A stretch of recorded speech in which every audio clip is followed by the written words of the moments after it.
என் அன்பார்ந்த பாண்டிச்சேரி மக்களுக்கு என் நெஞ்சார்ந்த வணக்கங்கள். நாளை ஏப்ரல் 9 நீங்கள் போட போகிற ஓட்டு ஒரு யுகத்துக்கான ஓட்டு, அதை மறந்துடாதீங்க. சிலர் ரொம்ப கேஷுவலாக பதில் சொல்கிறீங்க, நாங்கள் கை சின்னத்துக்கு போடுவோம், நாங்கள் தாமரை சின்னத்துக்கு போடுவோன்னு சொல்லி. அதெல்லாம் அறவே மறந்துடுங்க. ஸோ மக்களுக்காகவே நல்ல நல்ல திட்டங்களோடு விஜய் அண்ணன் வந்திருக்காரு.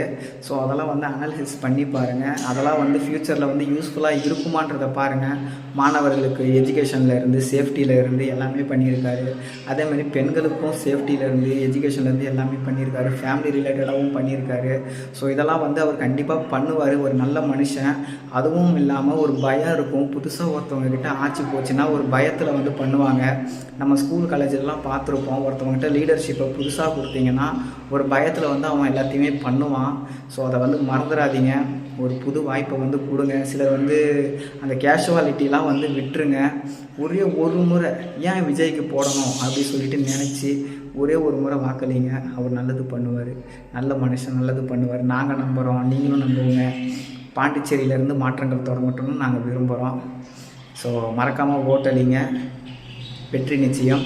டிவிகே ஜெயிக்கட்டும். விசில் சின்னத்தில் மறக்காமல் உங்கள் ஓட்டை பதிவு பண்ணிவிடுங்க.